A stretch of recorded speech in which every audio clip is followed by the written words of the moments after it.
Shabbat Shalom to everybody in the room, everybody on Zoom. So great to see you on this snowy morning, at least in New York City. I hope that anyone in California or in the Los Angeles area is safe, or that your family is safe. I have a cousin in around the Malibu area who was evacuated with her young daughter. So I know, so many people, not only there, but around the world are affected by what's happening there. So I want to start with that acknowledgement. Okay, so today is Parshat Vayechi. It's the last Parsha of Genesis. And every time I get here, I'm like, oh my God, I need a new book. Like, this book is so full of pain and tragedy and deception and violence and all those things. So just remember, people, that anything you say here can be heard there, and we need to stay one roof. So we're on our way out, and I want to look at how this book ends and the significance of that. And it's really complicated. You'll see in a minute that I call this an un-Hollywood ending to the book of Genesis. There's nothing wrapped up. There's nothing clear, at least in my eyes. But we'll explore together and see what we think. So let's start with the bracha on Torah study. Okay, everybody. Baruch atah Adonai Eloheinu melech haolam asher kiddushanu b'mitzvotav v'tzivanu la'asok b'divrei Torah. Amen. Okay, I'm ready to share my screen. Work.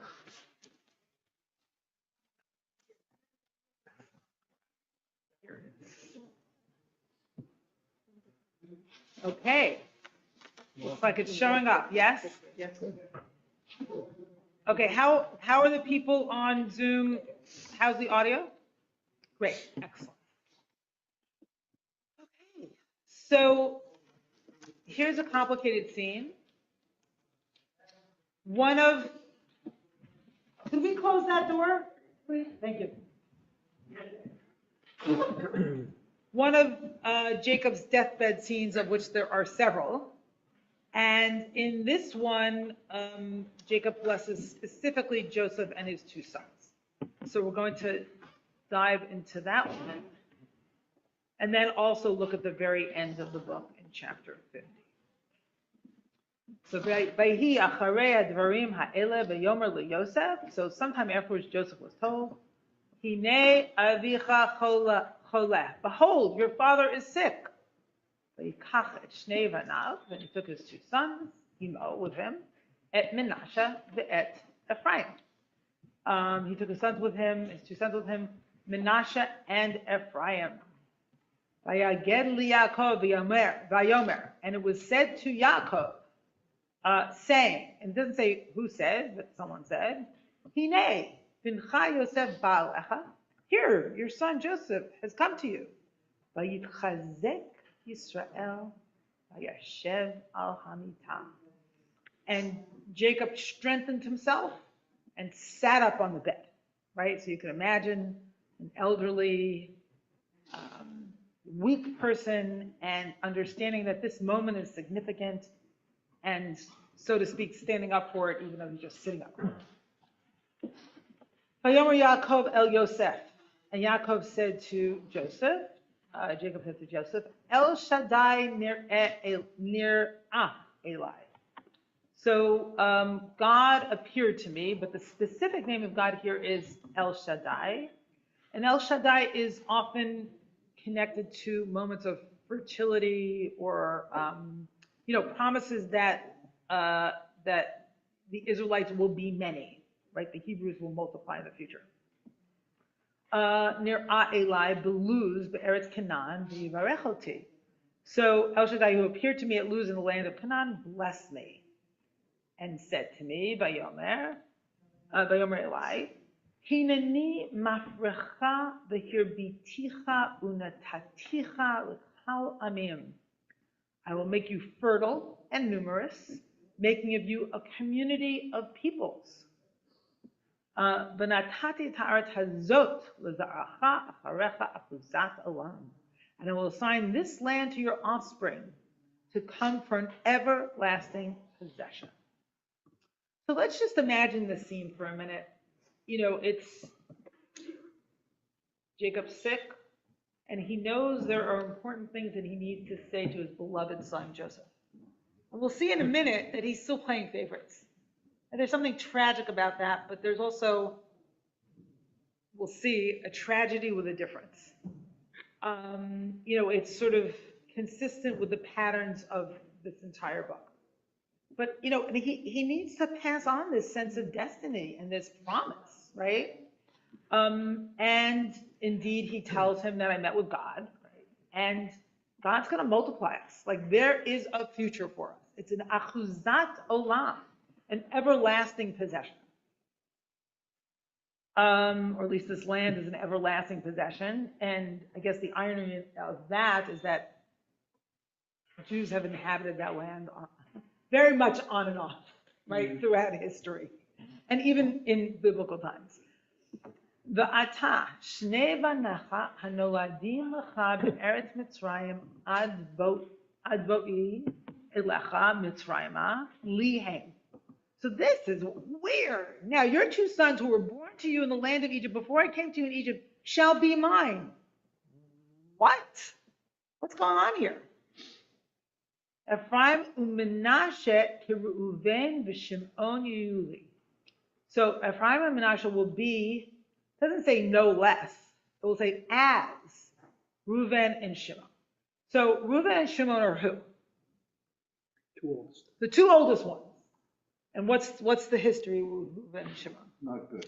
Not good. Leah's. What? Leah's. Leah's. So the children of the hated wife. What else? And they slaughtered the. In Shechem. That was Shimon and Levi, right? Oh. Shimon and Levi. But what did Reuven do? He slept with his. Very good. He slept with Bilhah. So he slept with Rachel's concubine. Whoa. Whoa. Little known fact. It is recorded in Genesis. For some reason, I've never put it on a source sheet, but I may in the future. So what he's saying here is like, Reuben and Shimon are out of the way, right? They're not going to be the two oldest that inherit. It's going to be Ephraim and Menashe. Oh. That's because they did all these shady things? So is that because they did all these shady things? So that's one possibility. That makes sense.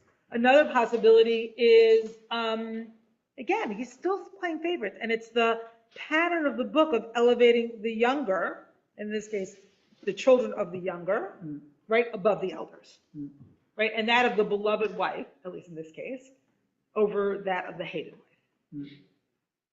Okay. Anyone want to add anything to that? So it's just a big move. It's really a big move. Okay, Asher Chaim. Hit it. Kira By the way, Uvein Asher Chaim and V'Shimon.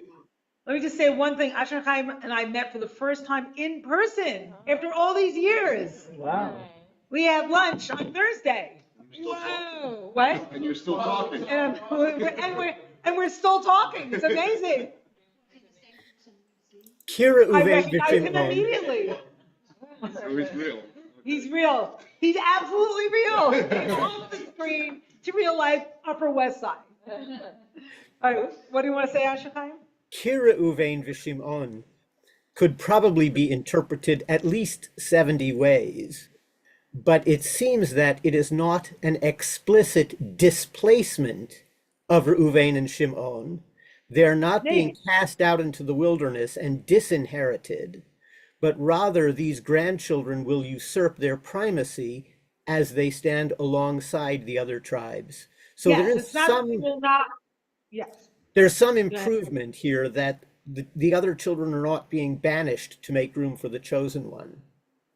Nice. So there's an improvement.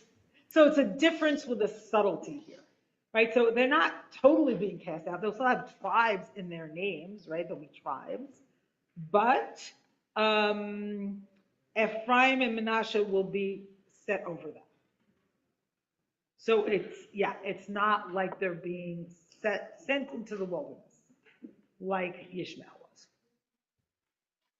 right? Or discounted as Esau was. Okay, good. Thank you for that. All right, now let's see what happens. Umoladetcha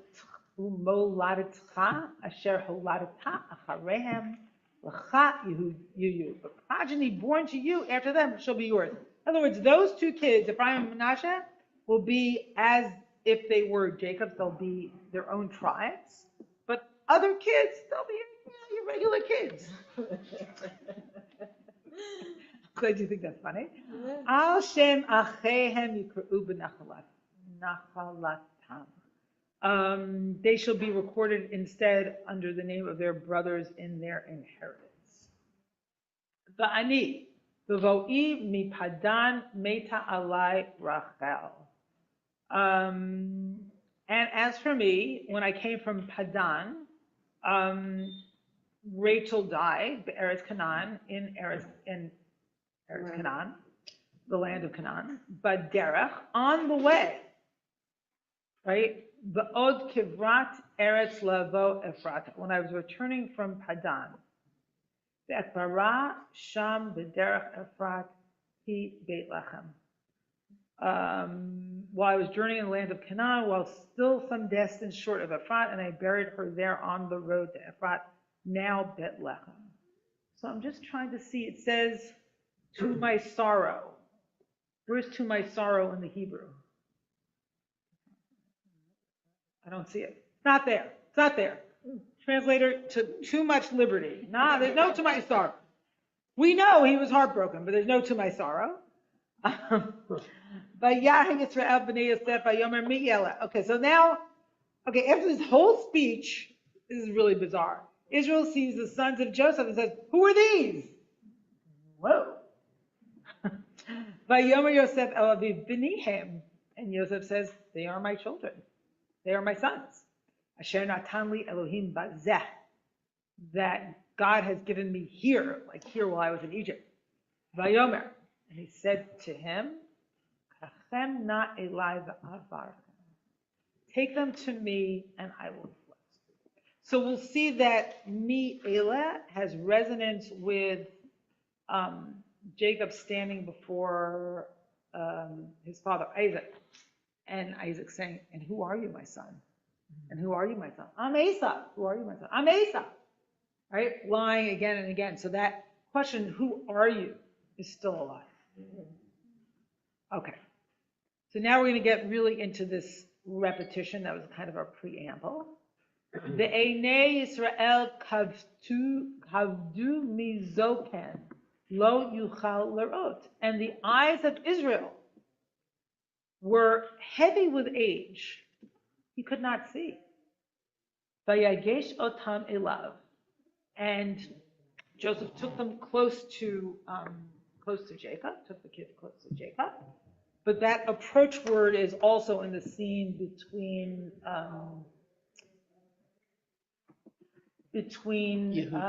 Jacob and Isaac. Hold on a second. Vayishak lahem, and he kissed them. Vayichabek, and he hugged them. Vayichabek lahem. Vayomer Yisrael, and Israel said to Joseph, El Yosef, Re'o fanecha lo kilalti. I could not have imagined that I would see your face. Like, wow, this is huge for him. Right? All those years, I think was it 17 years that he was without Joseph? Yeah, I think it was 17 years with Joseph, 17 years without Joseph, and then 17 years on the other side in Egypt, thank you, Joe, with Joseph again, until he dies. And then God also showed me your kids. So watch this light word, I had it pronounced in the German, to see. And we're going to see it's a play with something else. We'll see in a minute. But before we get there, let's remember that Isaac's eyes were also dim, even though a different verb is used here. When Isaac was old, his eyes were too dim to see, and Jacob's eyes are heavy with age.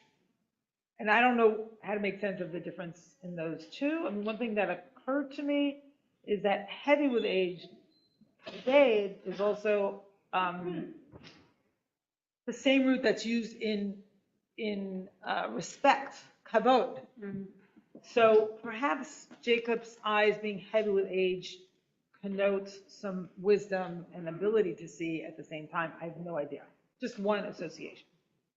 And also, if you recall in Genesis 27, again and again, Jacob goes to his father and his father says, Mi atabe, bini, who are you, my son? So, Vehine hera'oti Elohim kama lecha. Wait, I'm sorry, where was I? Here, 12. Ve'etzei Yosef otam me'im birkav. Joseph then removed them from his knees. V'yishtachu la'apav arta, and bowed low with his face to the ground. Vayikach Yosef et shnehem, and Joseph took both of them. Et Ephraim bimino. So Ephraim in his right hand, to the left, mismol Yisrael, to the left of Israel. The Menashe he took with his left hand, bismolo, to the right, Mimin Yisrael, and again, Vayagesh Elah, and he approached her. Okay, stop the action. Jay. I jumped the gun. Go a couple more sentences and then I'll call me. Okay, well, Sorry. great. That's all right. Vayishlach Yisrael et Yimino v'yashet al rosh Ephraim. So what does Israel do? He takes his right hand and he crosses it on the head of Ephraim, v'hu hatza'ir, and he's the younger one. That's Molo al rosh Menashe. And the left hand on the head of Menashe, shikel et yadav, ki Menashe ha-bechor. Even though Menashe was the Bechor, or he crossed his hands, even though Menashe was the firstborn. It's sort of a confusing locution. And sorry, sikel could also mean loss or grief, so that's interesting. I don't know what that word's doing here exactly, but I am going to read a couple more verbs, a couple more verses, and then I'll call on Jay. Oh wait. 14. Oh, here. Oh, I see what happened. Okay. Vayivarech et Yosef, and he blessed Joseph, saying, and this was actually the topic of my sermon last night. Vayomar Elohim asher hitalchu avotai lefanav Abraham v'Yitzchak Elohim haro'eh oti me'odi ad hayom hazeh. The God in whose ways my father Abraham and Isaac walked, the God who has been my shepherd, my birth to this day. Hamalach hagoel oti mikol ra, the messenger or the angel has redeemed me from all harm. Yivarech et hane'arim, will bless these children. Yikareh bahem shemi, and will in them my name will be called.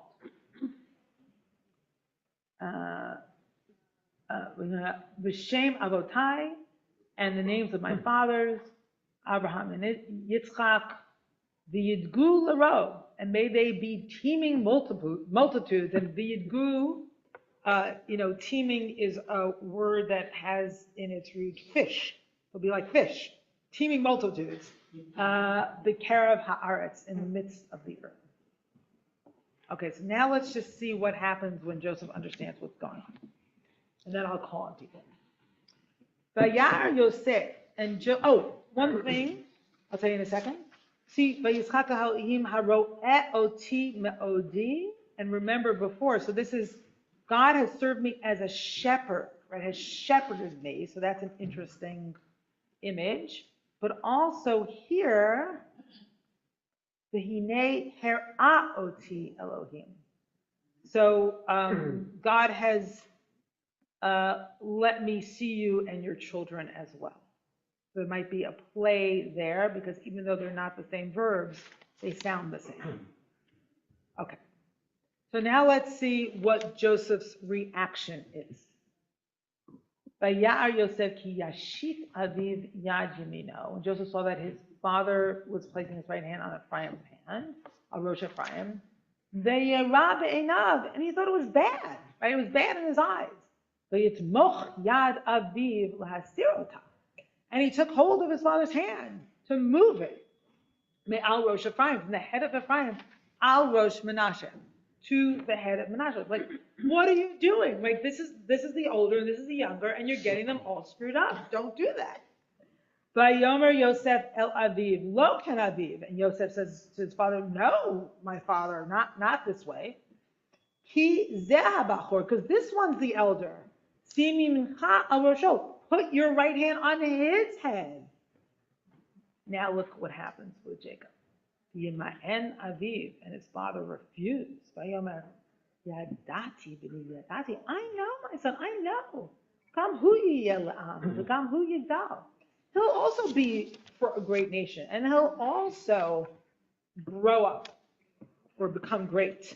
And this language is so resonant with what Isaac said to Esau.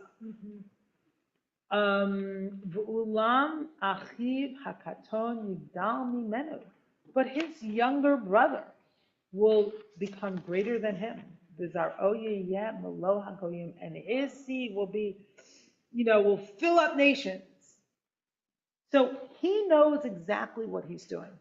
In a sense, he fulfills the pattern, but he breaks the pattern at the same time. Because Isaac may have been sort of somewhat dimly conscious of what was happening, but he did it under deception. And now Jacob is doing the same thing, the same pattern, kind of owning it. Like, this is what I'm doing, this is what I want to do. I know. Which I think in a way, just my experience, is like the first step out of a pattern is you have to claim it consciously and do it with full knowledge. You can't just undo it before you do that. Vayivachem bayom hahu le'emor b'cha yivarech Yisrael le'emor yisimcha Elohim ke'Ephraim Menashe v'yasem et Ephraim l'fnei Menashe. He blessed him that day, saying, by you shall Israel invoke blessing, saying, God make you like Ephraim and Menashe. Thus he put Ephraim before Menashe. So the tragedy continues. And yet it's a tragedy with a tragedy which is, some consciousness has been introduced into the pattern. Okay, so I'm going to call on everybody. Let me just say, I want people to address the text. I don't want new texts unless they shed light on what we're doing. Does that make sense? I hope so. Yeah. Thank you for answering. Jay, you've been waiting. Yeah, and you kind of anticipated what I was going to say with verse 19, but I also want to put another slant on it. I think the text is playing with us too. It's like they know, hundreds of years from now, there are going to be people sitting on the Upper West Side who are just so in love with intertextuality, and we're just going to take them all along, and then we're going to go, So all these echoes of Jacob and Esau, and of course Jacob and Isaac and Yitzchak and the Miyata and the dim and you're thinking, and then no, Jacob, as you said, breaks the pattern. But the way it's set up with all that intertextuality and echoes, it feels like there's like an extra message there. That is there a development here? Is Jacob being the same clever Jacob he was earlier? I don't know. But it's just the text playing with us is just something that's really kind of interesting. Yeah, that is really interesting. And I think he is being the same clever Jacob, but he's doing it out of the closet instead of in the closet. And that's a huge difference given who Jacob is. He's owning it. Okay, I know Elliot had a hand. I'll go back and forth from the room to. Yeah. So, this, reading this, it just seems enormous, okay, that, Joseph sees his father, placing his right hand on Ephraim's hand, and he thought it wrong. And he thought it wrong. Not only did he Can you see, what's the Hebrew word for wrong there? Which source are we in? it's Jacob, it's a, Oh, I see it, I see it, I see it. yeah, So Vayira, and it was evil in his eyes. It was Ra, evil, okay. evil, bad, bad. So not only did he think that, okay, but he took hold of He tried to change things. and change things. And so when I read this, I think, oh, what he's saying here, what he's doing here is saying, I was wrong. Joseph was wrong. I was the youngest. Okay, Nice, it really should have been, nice, it should have been. beautiful. And so, So wait, let me just restate what you're saying because I'm cutting you off. yeah, So he's, in a We might way, get- yeah. he's trying to give up the privilege of That's right. favoritism here. I think that's beautiful. Right. Okay, now finish your thought. so then I think, okay, Yeah. so when we think about, our ancestors, okay, so, and just in the patriarchal sense of things, okay, it's Abraham, Isaac, and Jacob. It's not Joseph, right? Joseph here, I think, that's where the break is. He's saying, like, this is wrong. Everything that's happened here, where the younger has been favored, is wrong.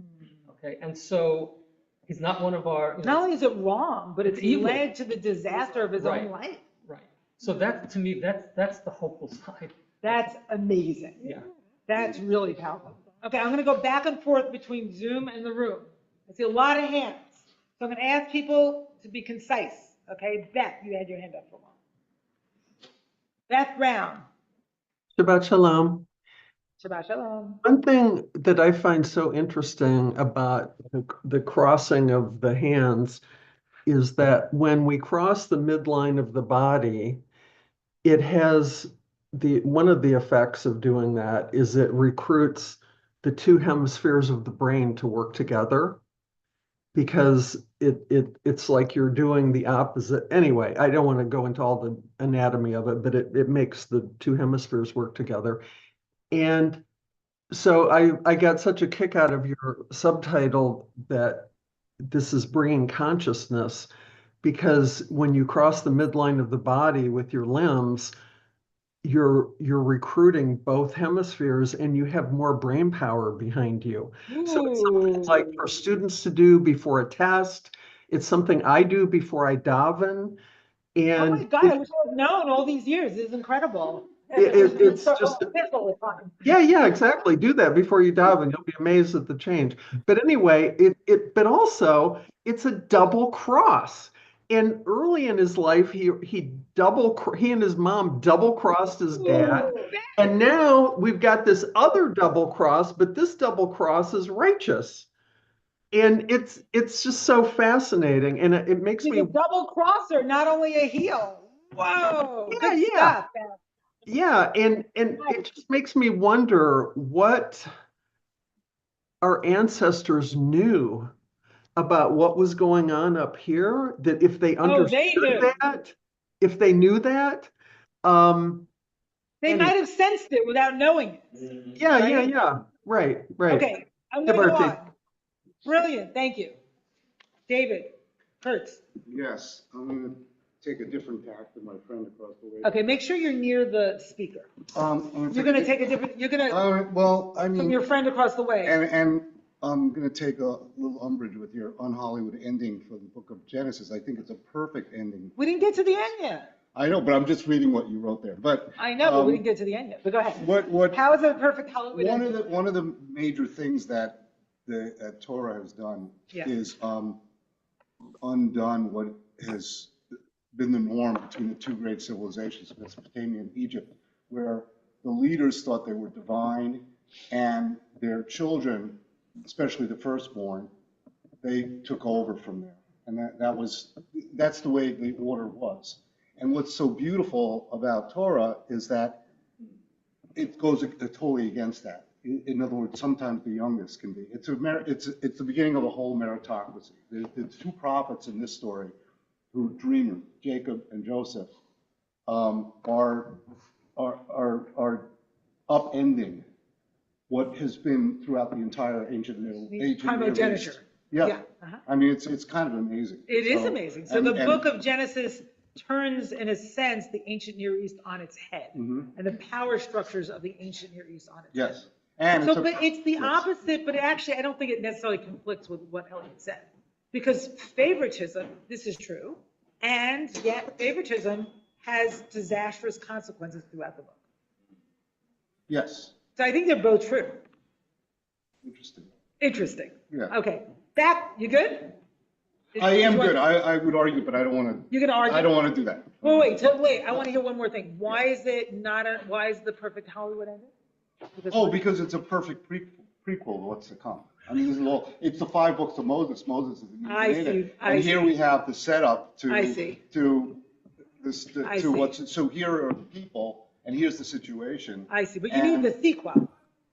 You need the sequel. It's a perfect setup for the It's a next book. perfect set. That's Yes. a Hollywood beginning. It's a Hollywood beginning. It's Exactly. yeah, it's a exactly. prequel to the 5 books of Exactly. Moses. It's the 4 books of Moses. Okay, Wendy, I see you. I'm just going back and forth with the Zoom. Okay, so Ronan, Wendy, and then Marilyn. And then I think we're going to go back to the text. So you called my name, right? I did, Ronan. Right. So I think the double cross is very interesting concept, and the initial, in a way, Jacob was traumatized. He was witnessing deception when his mother took him to Isaac, and Yeah. in a way she lied. You know, he witnessed something very interesting historically, which is again what goes is basically turning off the whole order and using certain manipulations and intrigue to bring him to nominate him as kind of like the ancestor or the originator of the whole tribe. And in some way, maybe now he's in this scene, he's acting upon this trauma. You know, I don't know if it makes sense, but So, he must have been injured morally by what he witnessed and the way he became the ancestor. I totally agree. And Totally agree. He was you know, morally injured by taking part in that deception that was initiated by his mother. right. And Yes, he's I totally agree. and maybe he's trying to sort it out on his subconscious level. That's what was interesting about double cross. The brain, the consciousness here is something very interesting. So he's still acting out the trauma, but with more consciousness. More consciousness, or maybe trying to somewhat mediate this, this moral, quandary that he's been dealing with all his life. Yeah. Yeah, I think that's really interesting. Thank you, Ronan. Okay, Wendy and then Marilyn. 2 quick points. Number one, it says in the beginning of the Parsha that Jacob was 17 years in Egypt when he died. Yeah, And Joseph was 17 years old when he came to Egypt. yeah. And 17. And 17 years Joseph at home, 17 years Joseph in Egypt, and then 17 years Jacob in Egypt. right. And in the gematria, 1 plus 7 is 8. 8 is 1 level above Nice. completion. And the other thing is that this going forward is the person who leads the Bnei Yisrael into Israel is Joshua, and Joshua is from the tribe of Ephraim. So this was like Jacob, like setting it up that the one to lead the Bnei Yisrael into Israel was someone, a descendant of Ephraim. Got it. Well done. Okay, wait, Asher Chaim is correcting me or us with respect. So, Asher Chaim, correct away. I can take it, go ahead. Joseph was 17 when he was sold down the river. He Yeah. stood before Pharaoh at age 30. So that's 13 years, plus 7 fat years is 20, plus 2 years as the famine gets worse and the boys come down. So I believe it's 22 years. Okay, so I'm parroting the Midrash's count, so perhaps, sounds like you're right and the Midrash is wrong. No, but And the I 17 love- before and the 17 at the end, that midrashic inclusio is perfect. It's just the years I in got it. between. Got it. So maybe that's just my mistake. Thank you. Okay, Marilyn. Wait, Um, Marilyn, Brenda, and Tony, and then no more hands. We're going to go on with the test. yes, Okay. thank you. When you said, when you mentioned breaking the pattern, all of a sudden I Yeah. saw that whole scene in another way because I Yeah. sort of, Jacob actually is saying that we, all the ancestors, are going to bless our kids, that we should be like Ephraim and Manasseh, or Manasseh and Ephraim, and giving equality. Jacob is not saying, no, I like this one over the other one, and I'm choosing this one, or even that I'm giving anything more to this one than I'm giving to the other. I'm giving them equal portions because I am not playing that game anymore. And the only way that I can show that I can do this is to not put my hands where Joseph's saying, no, you're not playing the game. You're supposed to, the right hand is supposed to be on the elder one. And he's saying, no, I'm not going to play that game of elder, younger. I'm playing the game of equality. So that's the first time I saw it like that, because you talked Yeah, about breaking the I pattern. don't see that because Jacob himself says, well, this one's going to be more than the other. This one's going to be But better he's than the not other. making that person more than the other. He's not making them. He's not giving him more. He's both Jacob Okay, and that's Joseph are both dreamers. They're both prophesizers. good. Okay, interesting counter reading. Okay, Brenda, and then Tony, and then back to the text. Okay.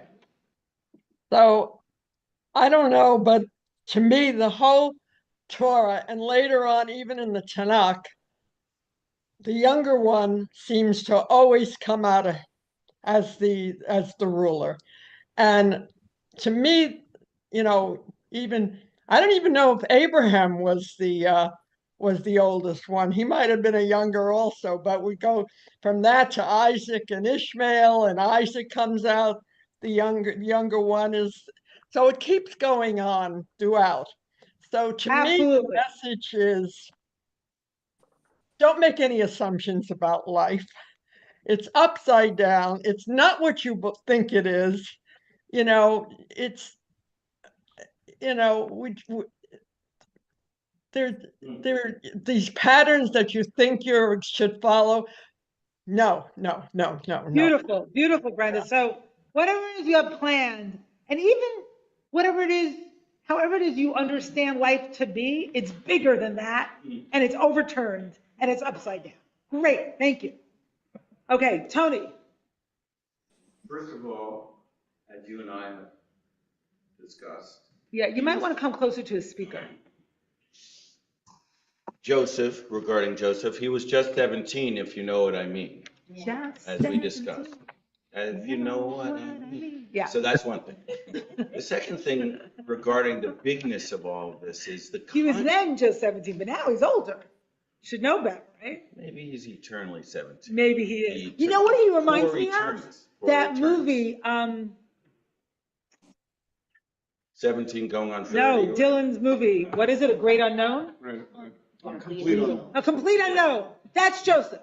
Complete Unknown. Beginner's mind. Beginner's mind. So that's one. Second thing is, when we're talking about consciousness, Yeah. it could be the consciousness that's implied in the Hindu view of everything, Yeah. which is Sat Chit Anand, the ocean of Sat Chit Anand, truth, consciousness, bliss. I think we run the risk of imposing cleverness and our understandings, our limited understandings on what's maybe way huger, as you've said. Absolutely. But what else are we going to do? What are we going to do? Close the whole book and not talk about it? No, we can talk about it, but from a sufficiently humble place that we're not thinking, oh, the power dynamics and the psychology, and maybe it's way bigger than that. It's probably way bigger than that. Okay. But let's go on and talk about the psychology and all that and the power dynamics. Yeah, but let's not get caught Okay, there. everybody. Official statement. It's way bigger than that. Thank you, Rabbi. I totally agree with you, but what are we going to do with that, Well, Yes, humility. Yes, humility. Careful Yes, in assuming careful. those Everyone, no one character thinks that your opinion is right, except for me. Okay, I'm going on.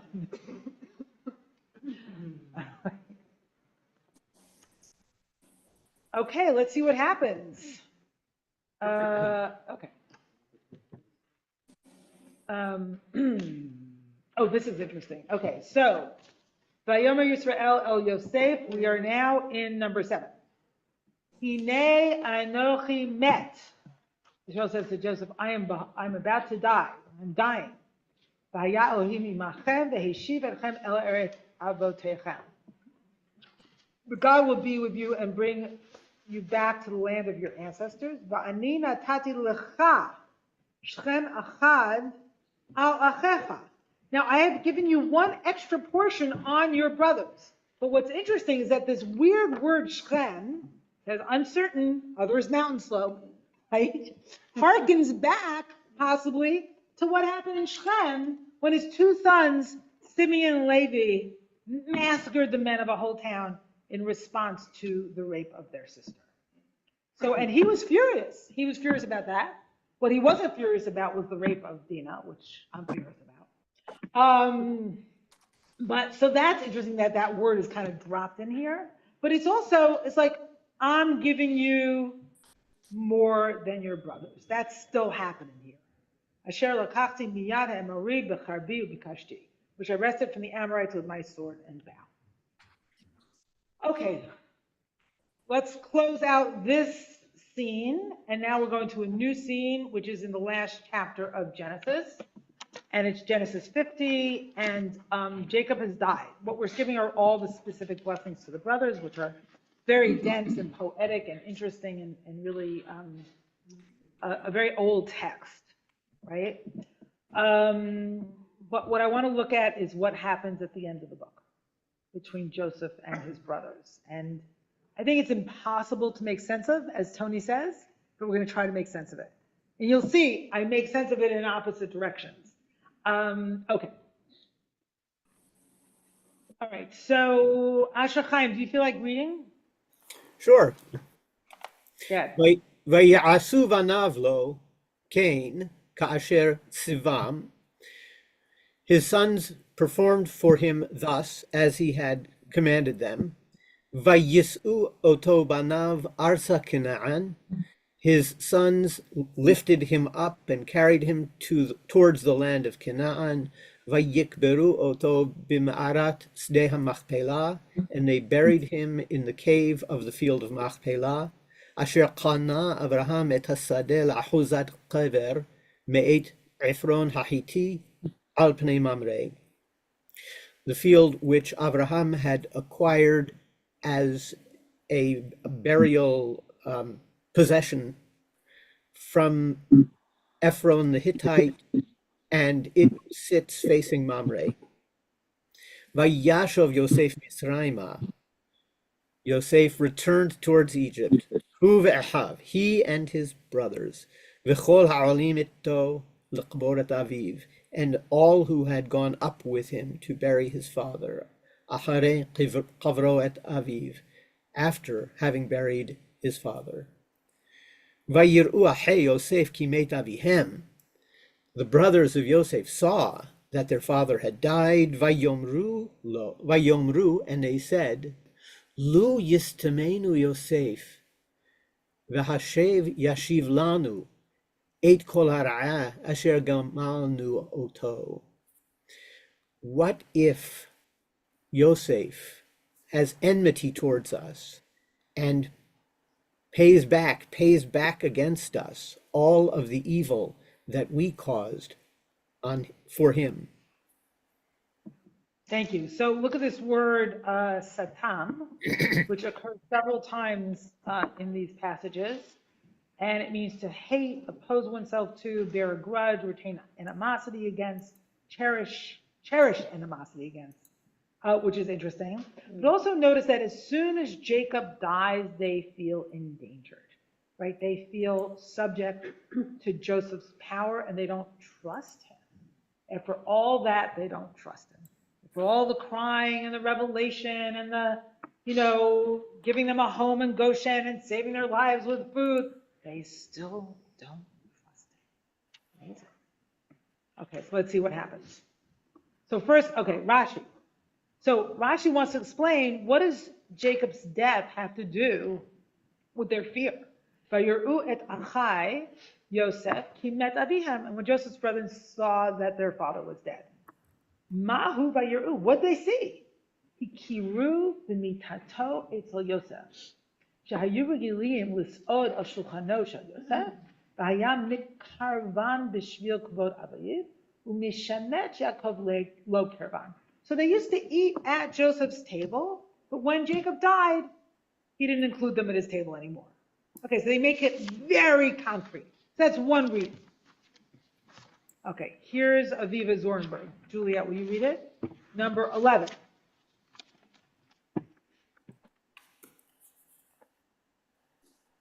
Fear of vengeance. Suddenly, there emerges a last-minute qualm. For the first time, the brothers articulate a fear of Joseph's vengeance for that long-buried day in the pit. What brings this fear to the surface is that they saw that their father was dead. Again, the repeated reference to the departure of the father makes one wonder what symbolic meaning this has for the brothers. In this vein, Rashi responds to the apparent banality of the observation. What is the meaning of they saw? They realized the meaning of his death in Joseph's behavior. Previously, they used to dine at Joseph's table, and he used to receive them with open arms out of respect for his father. After Jacob's death, however, he no longer treated them in a friendly manner. Rashi's scenario explains the brothers' sudden eruption of fear. Joseph's behavior has changed ominously since Jacob's death. Death, even burial, is not necessarily closure. On the contrary, this death seems to open up unnerving possibilities. It's interesting because in a way it's the opposite of Yitzchak and Yishmael coming together to bury Abraham and Jacob and Esau coming together to bury Isaac, right? Here it sort of denotes some division, right? And the surfacing of conflict that hasn't quite been worked through. Rob. I love the title of the un-Hollywood ending because this is a very un-Hollywood ending. You disagree with the gentleman to the left. To your left. And the problem I have is Yosef is the #2 guy in Egypt. He has Nevuah, he's a prophet. His father is a prophet. They know his sons, one is going to exceed the other. But no one talks about the impending doom of the entire Jewish people as they descend into slavery. And it's so small, this whole, Joseph could have killed these guys 10 times already. But now they're worried. Right. So let's see, yes, they're very words. Let's see what they do. On Hollywood. Okay. Eric, yeah, and then we're going to see what happens. Just point out Michael Corleone and Fredo. It's exactly what happened in Hollywood. Wait, what happened exactly? Godfather 2. Yeah. Michael Corleone wanted to kill his brother for betraying the family, and he waited until the mother died. Interesting. Then there was a Godfather 3. Exactly the story. Right. It's a book of Torah, Godfather 2. Yeah. Oh, yeah. It's a holy text. Okay, hold on. I'm not calling on people twice, okay? I'm sorry. Okay, so let's go on. V'yitzavu el Yosef lemor, avicha tziva, I'm now on 13. I'm skipping. Tzivu el Yosef lemor, avicha tziva lefnei moto lemor. So they sent this message to Joseph, which is interesting they didn't say it to him directly. That in itself is significant. And they say, Ko tamru li Yosef. They say that their father said, this is how you should say to Joseph. Ana sana pesha achecha v'chatatam ki ra'a gimalucha. So shall you say to Joseph, forgive, I urge you, the offense and guilt of your brothers who treated you so harshly.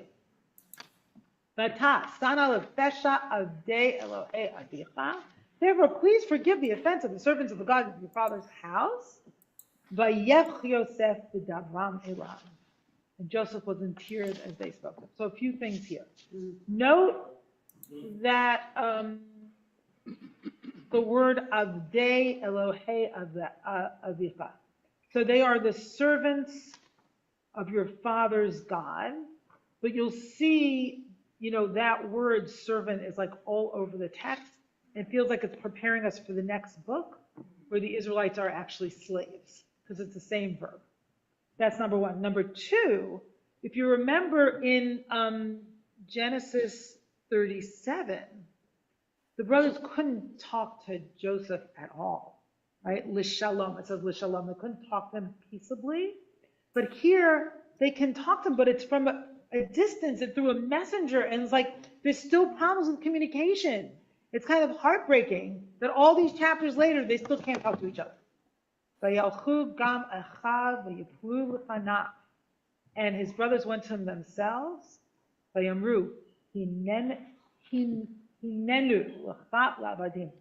we are prepared to be your slaves. Whoa. So again, and they threw themselves, right? They fell before him. So again, they seem to be, well, they are submitting to his power, as far as we can tell what the Torah says, right? They're submitting to his power. They're missing the boat. They're missing the boat. They're missing the boat. Okay, I'll go along with that. But they are, for whatever reason, I guess not for whatever reason, to keep themselves safe, at least in their mind, they are submitting. They are playing like this game of submission with Joseph. And they don't trust him. And maybe because he remains this complete unknown. Like, who is Joseph behind this power? On the other hand, you could say, he's the man who's cried 8 times. He even cried hearing this message. He wants to be reunited with his brothers. And maybe his brothers just can't do it. Maybe they have too much guilt. I don't know. Ronan, is a very quick comment? Yes, very quick.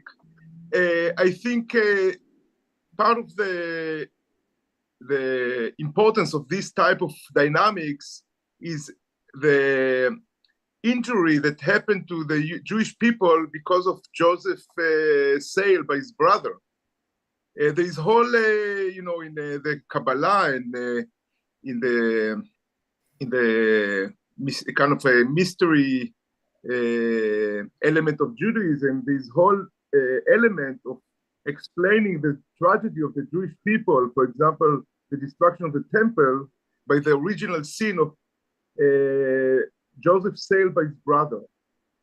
There is even beautiful prayer, it's called Elaz Kara, that it's a prayer for Tisha B'Av, that basically recite the story of Joseph's sale by his brother, and they in the prayer they actually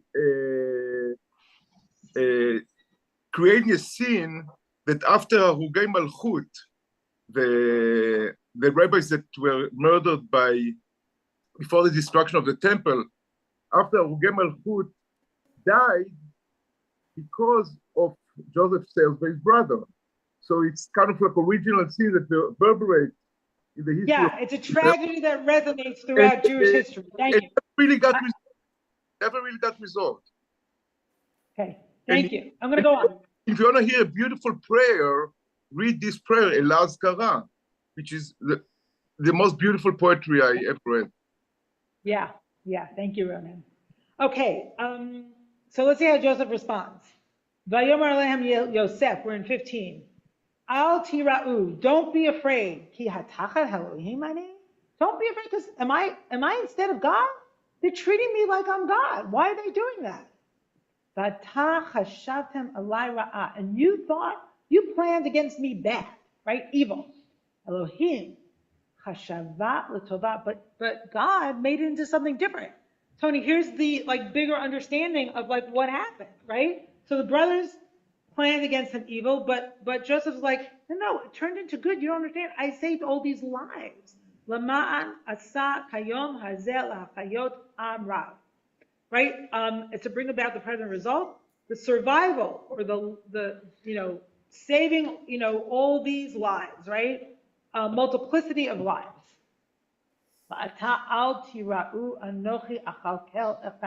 Don't worry, I'm going to feed you. I'm literally going to feed you, right? Sustain you and your dependents.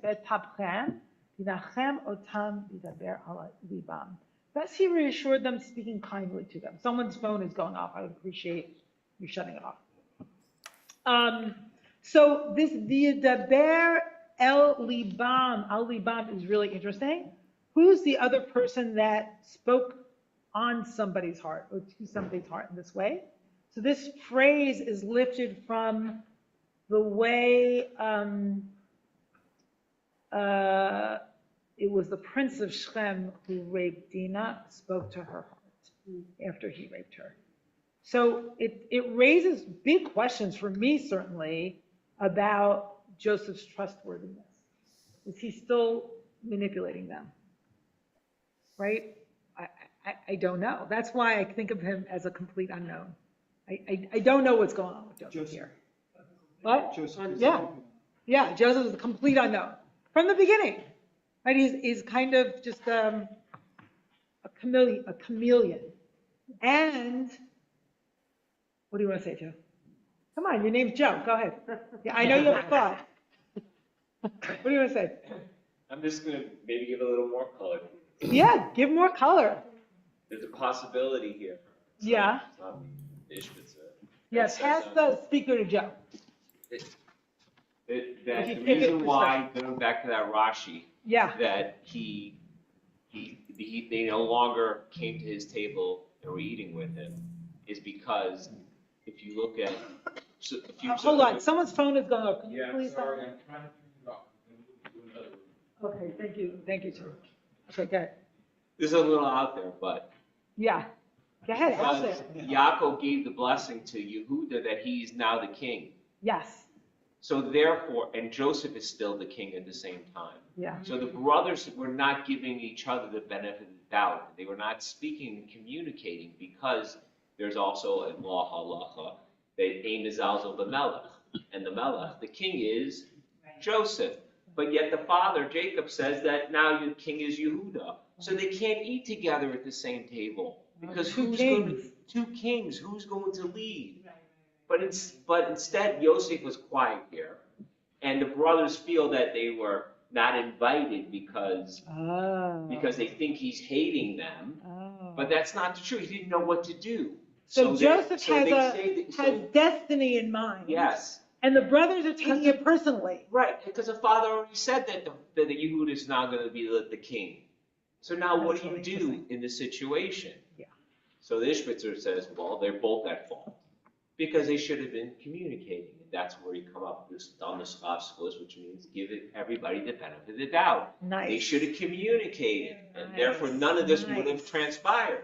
Nice. But that's possibly behind the scenes what was going on. Nice. So let's actually look at this number 19. Aviva Zornberg talks about the failure of language here. Yeah. Okay. Who would like to read this? Number 19, Aviva Zornberg, literary commentator on the Torah. Okay, Rob, go ahead. In this final scene, Joseph weeps his most enigmatic tears.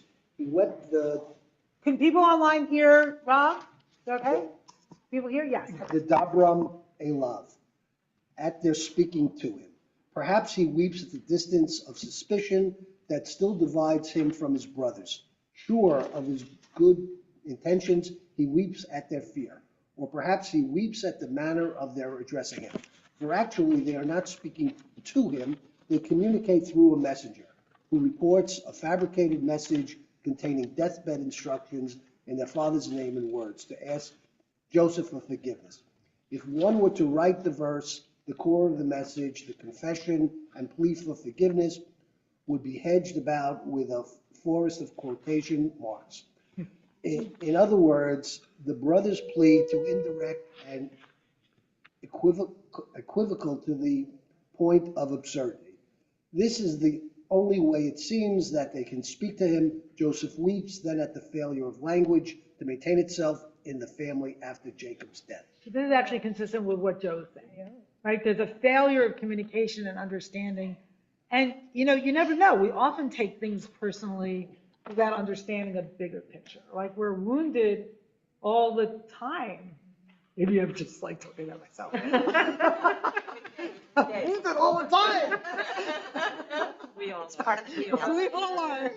Oh, good. We all are. I'm so glad. So glad to hear that. Yeah, much. But then, you keep a bigger picture in mind and you try to, and it's easier to survive the day-to-day wounds and slights and hurts. But it's so much work. What? So much work. It's so much work, Colleen. Yes. Okay. All right. Okay. So let's go back to this word hatred. Again, Aviva Zornberg. Ellie, can you read this passage number 22? Sure. The word for hatred here is the unusual yistemenu rather than yisnenu. This rather rare expression occurs 3 times in Genesis. The first occasion is immediately after Esau loses his blessing to his brother Jacob. And Esau hated Jacob because of the blessing which his father had given him. And Esau said to himself, "Let but the mourning period of my father come, and I will kill my brother Jacob." Esau's resentment is not at all allayed by the alternative blessing that he has received from his father. On the contrary, this blessing seems to trigger his hatred, as though reminding him of Jacob's usurpation. He waits only for his father's death to vent this killing by Jacob. This is revenge hatred, unappeasable, biding its time till the father dies.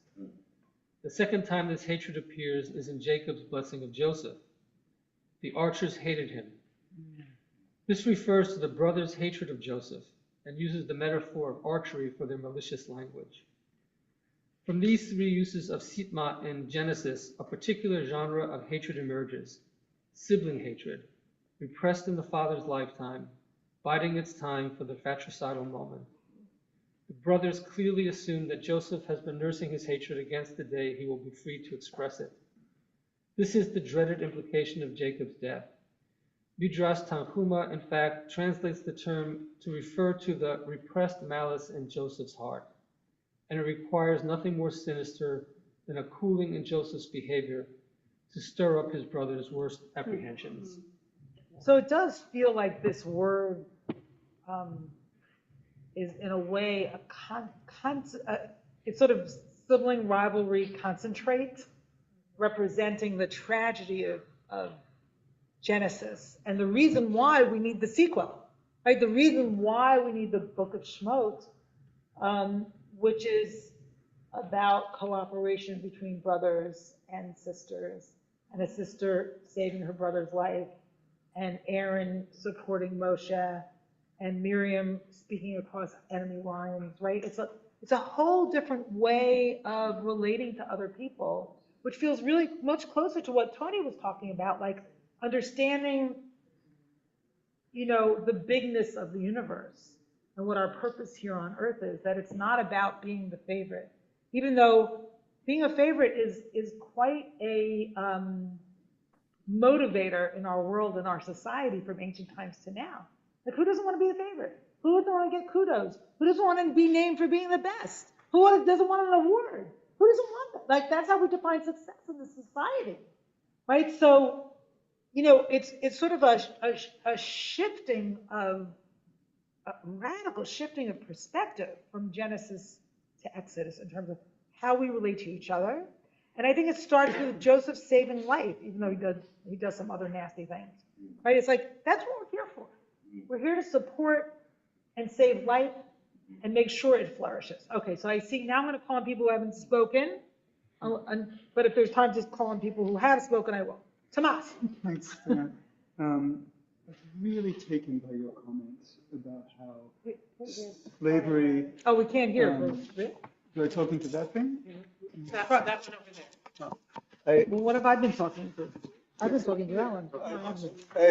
I was really taken by your comment that slavery is coming, that this enslavement, this absolute tragedy, this catastrophe is coming, and for some reason we're just hanging out with this fraternal bullshit, this internecine. Right, why are we in the small story when we're about to go into the big story? Right, so what's the relationship between the small story and the big story, or the prequel and the sequel, or Exodus and Genesis? And I was thinking to myself, well, there must be something in Genesis that is the first intimation of the slavery to come, right? And the kind of strange mirroring, the repetition. And then as soon as I had that thought, Diane turns the page, and here's the brothers saying to Joseph, we are prepared to be your slaves.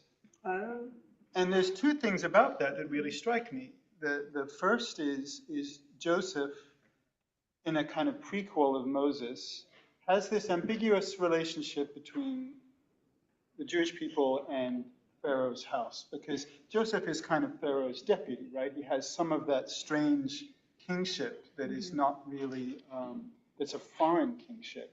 But he's got this status as kind of Pharaoh's number two. And then, of course, Moses, at the other end, also has that strange status as like Pharaoh's kind of number two for a minute, or adopted son, or has this ambiguous position between two worlds. And so there's a kind of preview of that. And then the other word is, so we have slavery, but then the other word is preparation. Because the whole story of Exodus is you are not prepared. You leave too soon. It's tomorrow. You thought it was the day after. You will never be prepared for your liberation. But interestingly, I don't know the Hebrew, but in the English, you are prepared for your enslavement. And that's chilling.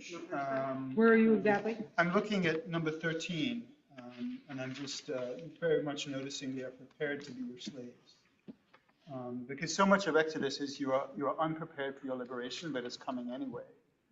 So this rather terrible idea. It's more like, behold, we are slaves to you. Okay.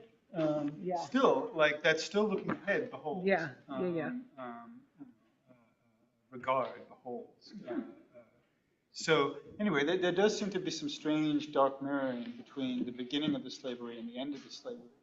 And like bowing down to this brother who has this ambiguous status is somehow a strange inversion and anticipation of the eventual liberation through Moses. Amazing. So let me say something about the connection between Genesis and Exodus. So what's really interesting is Joseph starts off as a shepherd and enters the king's palace. So it's like this. And then Moshe starts off in the palace and ends up as a shepherd, both of sheep and also of people. Right? So it seems like that's a necessary trajectory That's to go because towards freedom. He kills and runs away. He kills and runs away, but he gives up he leaves that power of the palace, right? And somehow there's something about him being embedded in the power of the palace that gets in the way of relationship between brothers, I think. I'm just saying that out loud right now. Yeah. Okay, I'm calling on people who have not spoken yet, and that first person is Barbara, and we only have a few minutes left, so. Okay, I'll be very quick. Shabbat shalom. Shabbat shalom. I can't help thinking about where are the daughters and where are did Jacob have no daughters? We don't know really. Maybe we don't even talk about them. And well, how he had different. He had Dina. He had Dina. He had one daughter, and look what happened to her, right? So the fact that daughters and women all the way through are not in the conversation and are not part of the setup of this rivalry, sibling rivalry, and all of the rest of it that sets up being enslaved. We become enslaved when we're only, when we're so narrow in our view of people, and it just seems like.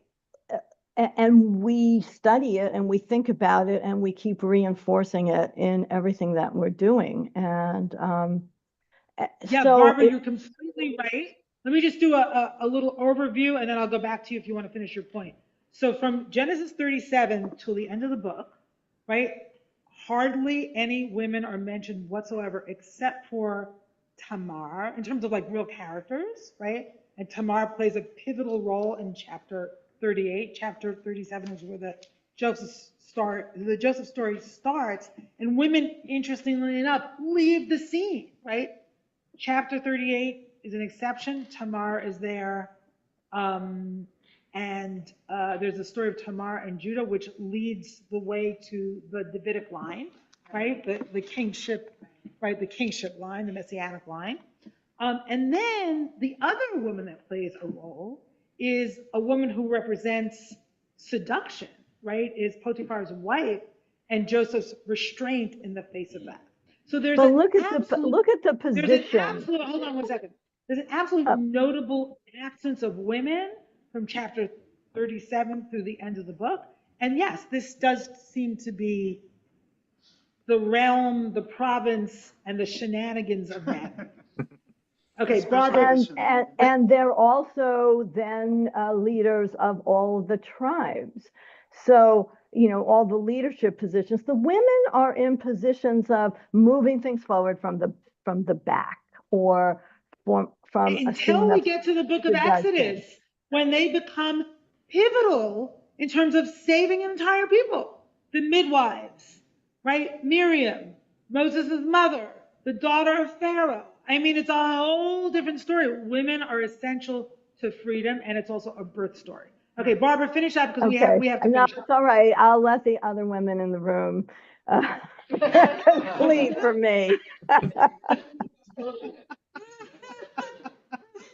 Okay, beautiful point, and a beautiful point to end on. As we go from this, you know, admittedly male realm into a different kind of book, or at least a somewhat different kind of book, where women, again, play a pivotal role in the process of freedom, and a process that can be compared to a birth story for all kinds of reasons that I won't go into this week. So, whoa, that was a lot. And I love the theme, actually, that Tony introduced, and also that David introduced, like, you know, prequel, sequel, and smaller stage and bigger stage. And also, what's redemption? I love what Elliot said about, you know, Joseph saying, no, this is wrong. Like, we can't go forward this way. I don't want any more of this favoritism. So, whatever.